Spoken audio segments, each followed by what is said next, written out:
반갑습니다. 오늘은 훈민정 해례본에 담긴 보편적 가치와 인문적 가치를 말씀드리겠습니다. 세종대왕께서는 1443년에 훈민정 28자를 창제한 다음 집현전 학사 8명과 더불어서 훈민정 해례본을 1446년 음력 9월 상순, 지금의 한글날 10월 9일 무렵에 펴냈습니다. 이 훈민정 해례본은 문자 해설서이면서 또 문자 사상서이기도 한데요. 여기는 아주 놀라운 보편적 가치와 인문적 가치가 담겨 있습니다. 자, 보편적 가치라는 것은 무엇일까요? 자, 보편성이라는 것은 언제 어디서나 누구에게나 똑같이 적용되는 것이 보편성이고 그것이 보편적 가치입니다. 그런 보편적 가치는 바로 세종대왕께서는 과학, 그 다음에 철학, 음악, 언어학, 수학 이런 다양한 학문을 적용해서 그것을 구현했습니다.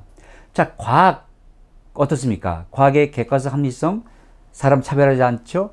언제 어디서나 똑같이 적용되는 것입니다. 그래서 우리가 소리를 어떻게 내는가, 말소리의 객관적 현상을 아주 정확하게 관찰해서 그것을 그대로 문자에 반영했습니다. 이것이 바로 경험과학, 실험과학이죠. 그리고 또 체계적인 어떤 짜임새 있는 과학적인 어떤 법칙과 원리를 적용해서 하나의 문자 짜임새, 문자 시스템을 만들었습니다. 이것이 또 과학이 아니겠습니까?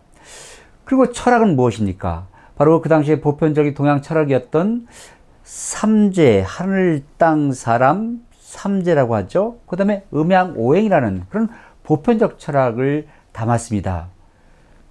그리고 또 음악도 담았습니다. 음악도 역시 철학과 더불어서 모든 사람에게 똑같이 적용되는 것입니다. 그래서 궁상각치우라는 그 당시에 동양의 보편적 음악. 그래서 입술 소리는 궁이고요. 입소리는 상이고요. 기역과 같은 소리는 각이고요. 혀소리는 치고요. 하하하, 이 목소리는 우입니다. 이 한태동이라는 유명한 음성학자께서는 이거를 그 당시 첨단 기계를 동원해서 이것이 실제 음계를 반영했다는 걸 입증한 바 있습니다. 자, 그리고 또 수학은 뭡니까? 수학은 크게 보면은 이런 도형 수학이 있고요. 기하학이라고 하죠. 숫자, 수학, 대수학이 있습니다. 이 두 가지가 다 적용되어 있습니다. 그래서 이 훈민정음은 가장 간단한 바로 유클리드 기하학, 직선, 바로 그 다음에 동그라미, 그 다음에 점, 이런 직선과 동그라미, 점만으로 문자를 만들었습니다. 또한 비유클리드 기하학이라고 해서 입체 수학을 적용했는데요. 그게 이제 위상 수학이라는 건데요. 비행기와 우주를 연구하는 서양의 21세기에서 서양에서 만들어진 그런 수학인데요. 이를테면 자, 히읗자에다가 오를 붙입니다. 호가 되죠. 그때 오를 그 당시 이제 하늘나라를 찍고 이렇게 했죠. 이 오를 90도씩 틀어요. 그러면 호화 후 허가 생성되죠. 최소의 문자로 최소의 움직임으로 최대 글자를 만들어내는 원리, 이게 이제 위상수학의 원리인데 이런 수학까지 적용되어 있고요. 그 다음에 그 당시에 대수학에 해당되는 1, 2, 3, 1부터 10까지의 그런 수도 적용을 했습니다. 다음에 이제 그 언어학에서의 보편적인 그런 가치도 부여했는데요. 자, 언어학에서 가장 중요한 것은 우리 사람들이 누구나 의사소통을 해가면서 말하듯이 글을 써야 됩니다. 그래야만이 문자가 쉽고 글말이 쉬워서 누구나 지식과 정보를 나누는 것이거든요. 그것을 바로 언문일치라고 합니다. 서양에서는 근대 이후에서 이게 이제 언문일치가 실현되는데 우리는 이미 15세기에 세종대왕께서 언문일치가 가능한 언문일치의 정신을 담은 그런 문자를 만들었던 것입니다. 바로 그런 보편적 가치를 담은 것이 훈민정 해례본이고요. 자, 그러면 제가 여기서 여러분들에게 묻겠습니다. 왜 세종대왕께서는 이런 보편적 가치를 문자에 부여했을까요? 왜 과학의 가치를, 왜 수학의 보편성을, 음악의 보편성을, 수학의 보편성을, 언어학의 보편성을 그 세 문자 훈민정음에 적용했을까요? 그것은 단 한 가지밖에 없습니다. 그것이 바로 사람답게 누구나 보편적으로 쉬운 문자로 지식과 정보를 나누라고 하는 그런 이른바 인문학적 가치, 인문적 가치, 휴머니즘이라는 것입니다. 그래서 실제 그런 문자가 되었습니다.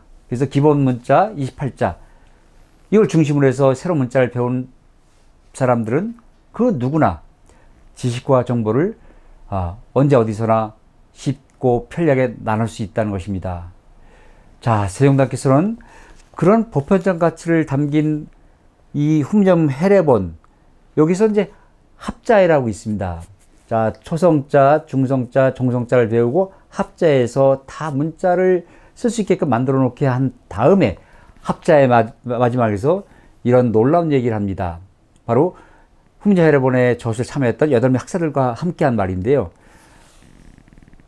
대동천고 개목룡이라. 대동, 이 우리나라, 그죠? 우리나라가 아주 천고, 오랜 역사 속에서 개목룡, 바로 어둠의 역사를 벗어날 수 있게 되었다. 그런 얘기를 하고 있습니다. 그렇게 말씀하신 이유는 뭘까요?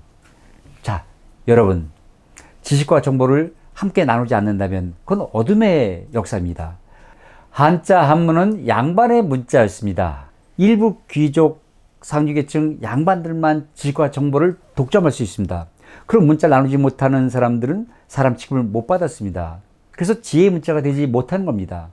그래서 오랫동안 한문을 빌려서 그런 일부 계층만 지식과 정보를 나누다 보니 어둠의 역사였다는 것입니다. 모든 백성들이 지식과 정보를 나눌 때 바로 그런 어둠의 역사를 벗어날 수 있었고 실제 그런 문자를 만들었고 바로 해례본을 통해서 그것을 널리 알린 것입니다. 자, 저는 이 훈민정 해례본 그 처음에 나오는 한글 글자, 자, 훈민정 해례본은 양반들을 설득하기 위해서 만든 1차적으로 양반들을 설득하기 위한 책이기 때문에 한문으로 되어 있습니다. 새로운 문자를 해설한 책이기도 해서 그런 것이죠. 처음에 나오는 이 기역이라는 문자를 볼 때마다 정말 감동이 졌습니다. 이 수평선과 수직선만으로 누구나 쉽게 만들었죠. 지금까지 제가 말씀드린 인문적 가치를 또는 보편적 가치를 느낄 수 있지 않겠습니까?